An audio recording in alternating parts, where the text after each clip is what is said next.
Hey y'all, and welcome to Tandem Estates Couples Podcast. where we discuss the how-tos of marriage, How to love, how to communicate. how to have fun So strap in, take out your notebook, and get ready to live, laugh, and learn. as you shape your marital masterpiece. Let's go!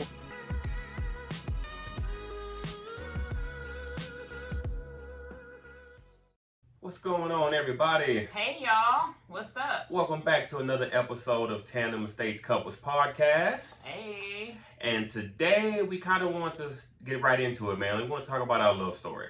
Our love story, not just any story. True, it is a special love story. Yeah, I agree. You're right. I should slow it down a little bit when I say that. Yeah, I mean, he just rushing. You're right. What's the rush? What's the rush? You're right. We have a lifetime. The kids sleep. We have a lifetime. We up together. You next to me. Okay, What you're you right. rushing My for? bad. Should I do it again? Nah, you good. So yeah, we want to talk about our love story today, man. Our what? Our Lord? love Y'all, it's story. late. It's late. Talk about our love story, kind of a little bit, how we met, where we are today, kind of things we got going on. So yeah, let's get right into it. But who wants that perfect love story anyway? Okay, baby. I'm a gentleman. No, you can't chime in. So I'm gonna allow you to tell the story of how we met. But you just cut me off when I was singing. I thought you was gonna come through with the Jay-Z part? Yeah.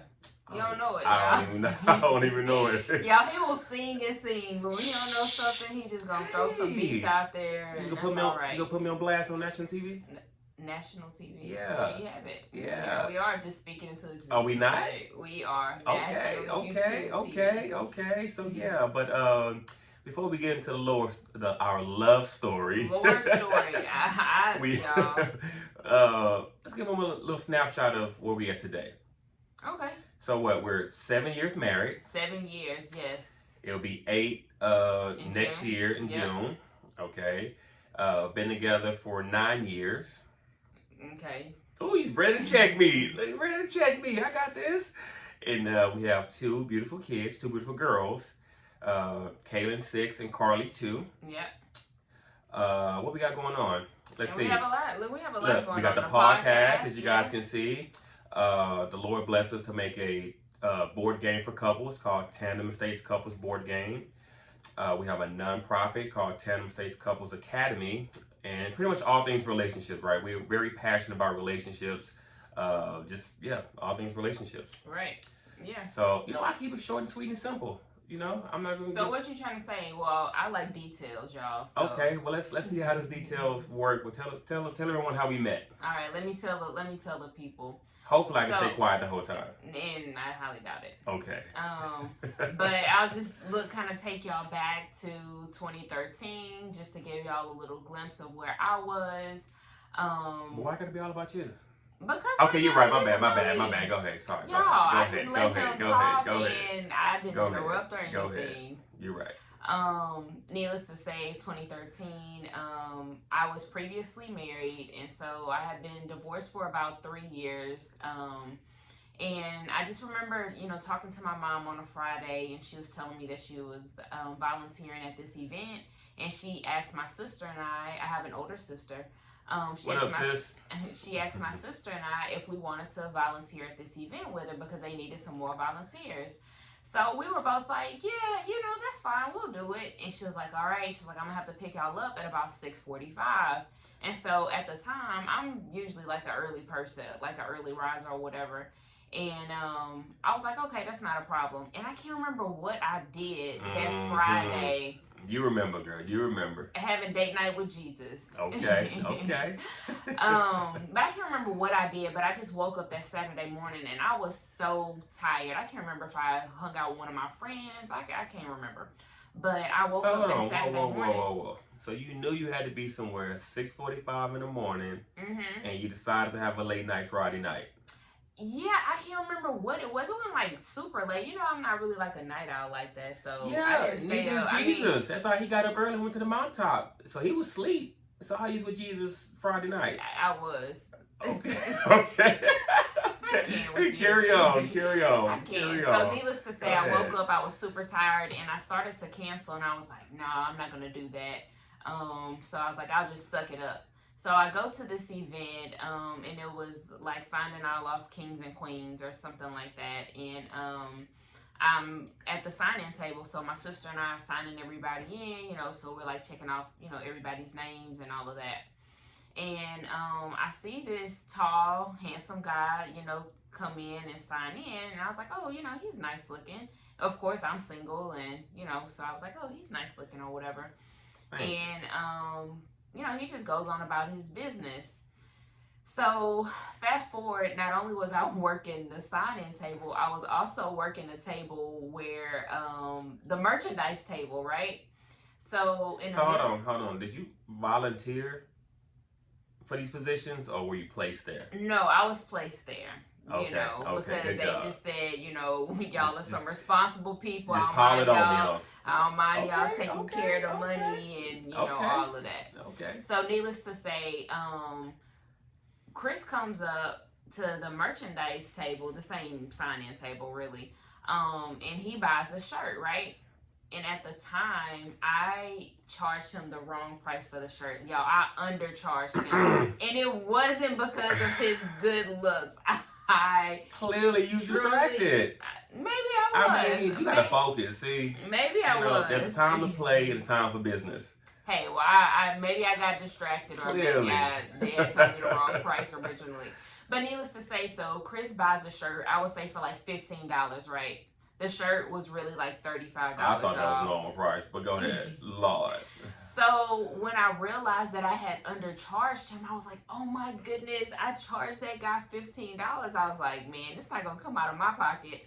So I go up to him and I was like, excuse me. I was like, I am so sorry, but I undercharged you for that shirt. Listen, if there are any single ladies listening to this podcast or in YouTube video, if you don't even know what to say. I know about if you find a guy attractive, that's the game to run.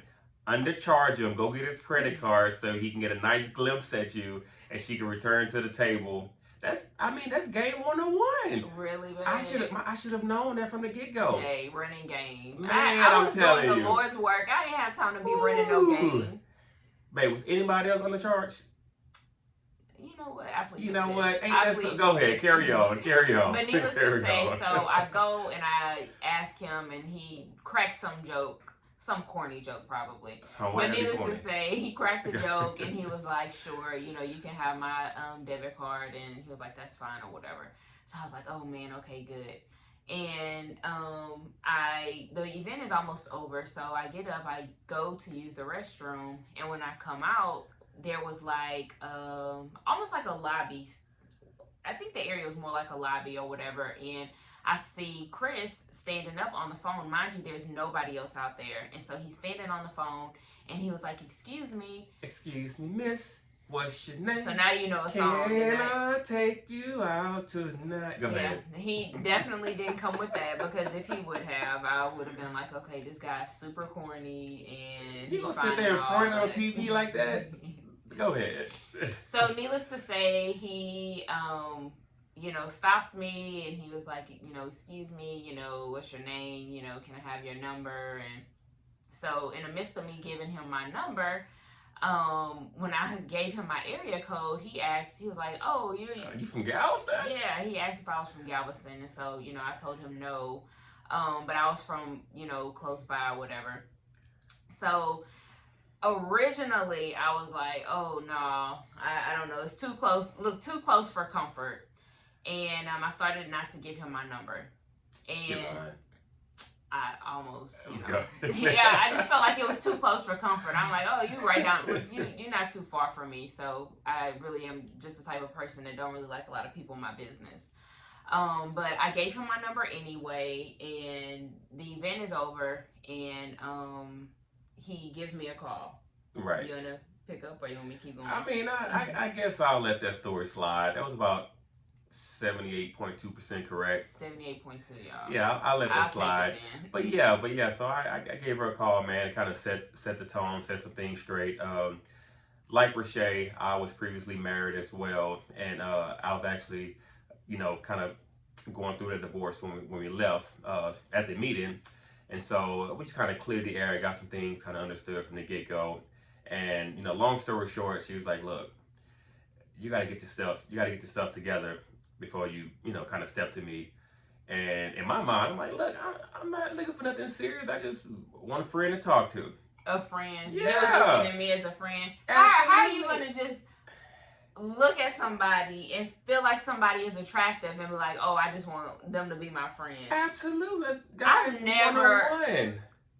Okay. Absolutely. Hey, I'm not a guy, but most friends. Of the time, See progression. Friends. how are we gonna be friends? You girlfriend. didn't even know me. I can see. So I think of a friend like somebody maybe like that you met in college or like in high school, and stuff like that, like where y'all just hang out, kick it, but never kind of are attracted, and then all of a sudden y'all kind of start like, oh man, I kind of like him. I kind of like her. The key word, you said she wasn't that attractive. You had a bonus, so you was attractive. So I kind of skipped you or fast forward you past that level, right? Got you. So you had a pass. Be thankful. Ooh, I'm telling you, man. Guess. Well, but anyway, yeah, she's like, yeah, you got to come with me correct, man. Which again, I did respect her, as a woman of God, a woman about her business, a woman who's been working on herself for those 3 years, which I applaud. Like she really put in the work to work on herself before trying to get with anybody else, and God just so happened to bless me as that man to be in her path and have those two planets align. Oh, look at that. See, you didn't expect that, huh? See, look at you. It was almost really, what was that song? Right place, wrong time type of thing. Talking about Beyonce? Yeah. Right place, wrong time. I mean, maybe just that particular, particular verse. Be mine. Okay, because it was the right place and it was kind of the wrong time because he was going through a divorce and even though we talked on the phone, we hung out a few times. I was just like, no, I can't do this. Man, this girl broke up with me about 5 times. And I wouldn't say break up because we weren't dating. We wasn't, but I call it a breakup. Right. He always said we broke up that many times. Ooh, but yeah, I was just like, had to do. Yeah, I was like, no, even though I had been in that situation before, and when I was going through my divorce, I was dating other people as well. However, I didn't know what I knew then when I was going through my divorce, and I didn't have my relationship with God like that. And so the Holy Spirit really just started convicting me. I think Chris and we only went out twice, and I was like, nah, I can't do that. Sidebar, on our first date at the movie, she fell asleep. Why? Why was that necessary? It just came up my mind. I was like, man. Why was that necessary? This girl here, what? This ain't gonna work. Hey, y'all. Women, be yourself, okay? I'm not a person, even now, that really likes movies. The movie has to be, like, extremely good for me to sit down and watch a movie. So I usually fall asleep in movies like 90% of the time. I took it. On our first date, I'm like, hey, you know what? My eyes started getting heavy, and I was like, look, I took it as a sign you were just comfortable. See? Okay. All about perspective, right? Okay. I was just being myself. I could have said she's bored. I got nothing to hide. I could have said she's bored. She's just comfortable. Yeah, I was bored and comfortable. That sounds about right. We just left a restaurant, so you full. Yes, I was. See, you was comfortable. See, I was perspective, baby. Everything. I was comfortable. Looking back, right? But yeah, 2020. I really fell asleep, and he always thinks that that's so funny. But I'm like, I don't have nothing to hide. And I don't even know why I said yes to going to a movie, because you can't get to know anybody in a movie. True. So it's just like we're going to the movies, not talking or anything. Friend. We weren't friends. You didn't even know me. I could have been a serial killer. All facts. All facts. However, I knew he wasn't one because I Googled him. You know what? That's a topic we gonna discuss later down the line. Googling people before you meet. I mean, anyway, let's not get into it. Let's not get into it. But needless to say, we got everything straightened out, man. Again, we met around 2013. Really started getting on the same path around the late 2013, early 2014 time frame. Fast forward 2015. This is March of 2015, maybe February 2015. Yeah. I kind of want to treat no, first of all, we don't condone divorce, right? It's not good for anybody unless you're in a abusive relationship or something like that. But other than that, divorce is not good. Well, I like to always look at a caveat. What's the to caveat? No, babe? divorce is not good. But if somebody I is just in, said that. no, I'm saying somebody is in a situation or something. That. You did I just say literally that, just but said I was just reiterating. That. Okay, that unnecessary. Well, no, because Lord.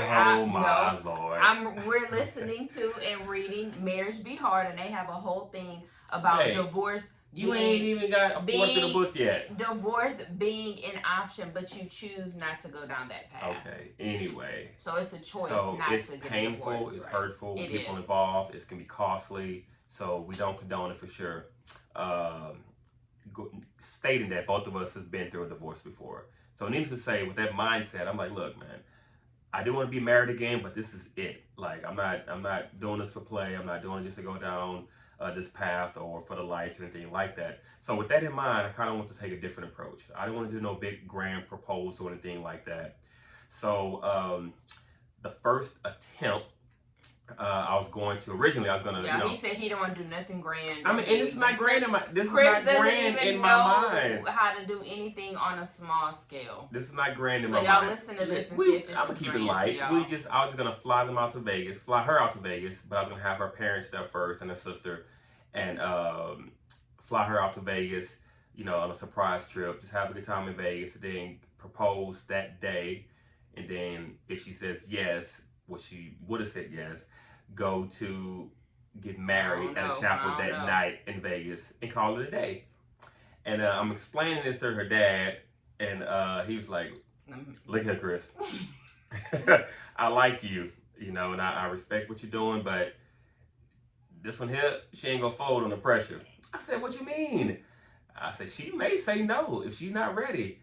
And I said, "Well, look, if she say no, that gives me my answer that, my daddy knows me. I'm just gonna pull away. Like, I gotta go live life, right?" And she says no, I'm willing to take that chance. And this is the type of person that Chris is, y'all. He is a total risk taker. Mind you, he left out a really big part of this. Hold on, but wait a minute. At the time, we were not actually officially together because we had broken up again. I thought we didn't break up. No, we were together and had actually broken up at this point. Like in the beginning, we were not. Let's backtrack. When did you ever receive a note from me on a brown piece of paper to say, "Will you be my girlfriend"? Really, he's so like in elementary. Well, I mean, you know what? I don't think we ever officially said, "Baby, will you be my girlfriend?" Or in it. I'm serious. I think we did. How did it go? I don't remember. Refresh my exactly. Sure we did. Refresh my memory. I don't know. We didn't. You just knew what it was. No, I don't think so. Because I wouldn't have fallen for that. I'm not a you just know what it is type of woman. You definitely asked me like where we talk to be boyfriend and girlfriend. That's not even in my lingo. Babe, you actually met up. We met up at a restaurant. Do you not remember? And you had surprised me and had my sister and you. I ain't never say would you be my girlfriend. Oh man, I wish we had this on video or something. Can we phone a friend? Oh my god. Can we phone a friend? Yes. What's that? Oh my gosh, what time is it? I can so call my sister right now. That day, I did not say, "Will you be my girlfriend?" It was just good to see you. It was, oh my goodness. And you told me I was just talking to my sister about you because it was matter of fact, it was around a year time frame. Remember?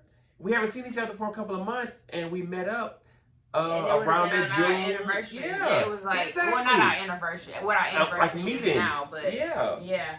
Exactly. You definitely asked me to be your girlfriend, but hey, we gonna phone a friend. We'll find out the truth to the third party. Hold on, just a second. We don't call it right now. No. We'll call. Y'all see. We'll let you guys know in the comments what the truth right was. Now. But needless to say, what were you at? You made me think of my story. Oh no, I was saying that at the time we weren't. Oh, proposal. Yeah, we weren't actually together. So look, it's rather you with me or you not. That was kind of my stance. But anyway, her dad was like, just I wouldn't take that approach. She may say no. Save your money. Don't fly nobody out. Fly her out. Fly us out. Anything like that. And I said, all right, cool. So I went back to the drawing board. This had to be around like January 2015 time. I can't really remember the exact month. But needless to say, I was in the process of trying to get a house. So I think fast forward to like March 2015, I ended up buying a house, and I think we were kind of getting, reacclimated. Like I think the fear was sitting in more than anything. Like she just Yeah. wasn't sure. Like God, is the right thing to do. Speak to me. And it was fear because, like Chris just said, both of us had already been divorced before, and divorce is very, very painful. I Right. mean, it really is like you're separating two humans apart, Right. whatever. Right. So it's really painful for both parties or whatever.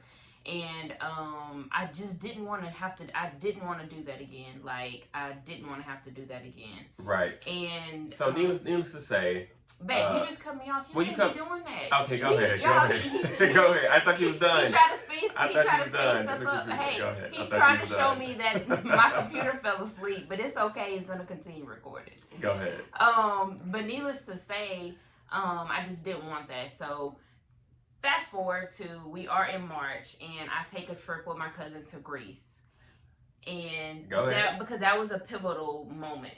Yeah, but I was leading up to that because I just got to get in the house. So you but go ahead. But you didn't have the house by the time I was in Greece. What was that, February? That was in March. That was the beginning of March 2015 when I got the house. Yeah, but at this time you didn't have the house. Carry on. I was in Greece with my cousin, and we were in the airport in Germany at the time. We had a layover, and sidebar, my sister, guys. I don't like Greece. It's a whole bunch of sidebars. I know, but I don't like Greece for this very reason. I've never been, and I don't like Greece. But go ahead.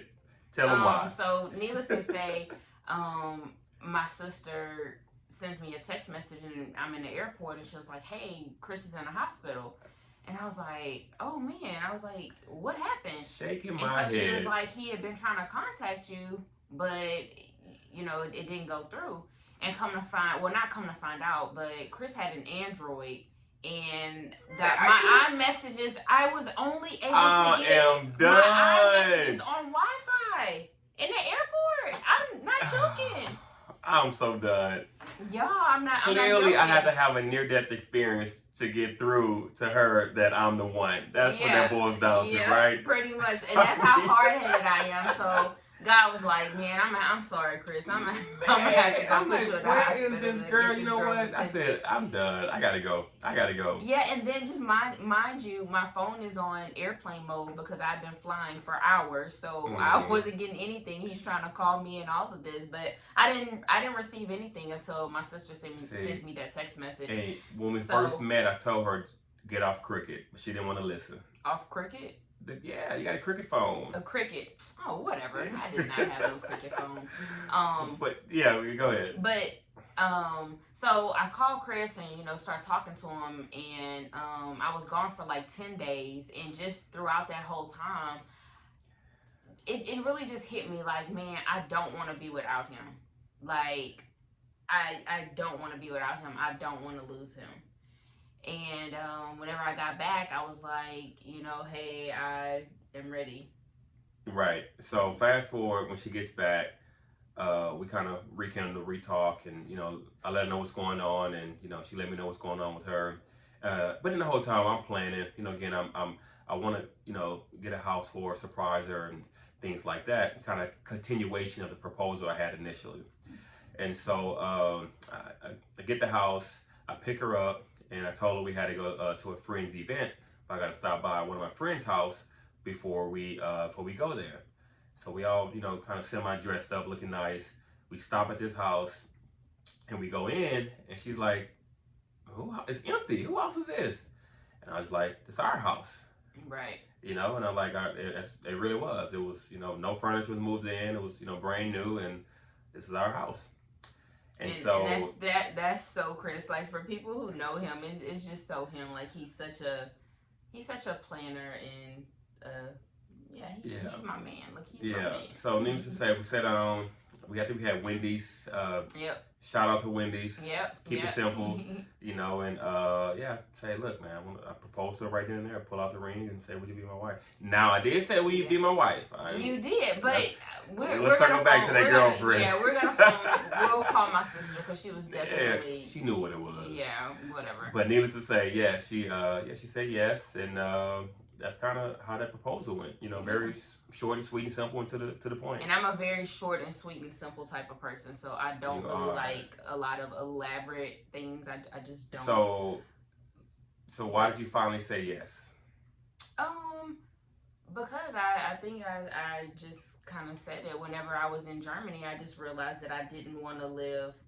I said Germany, in Greece, that I didn't want to live without you. Right. Okay. And I loved you, and he's always been a man with a plan, and I just love that about him. So yeah, I just knew I didn't want to be without you.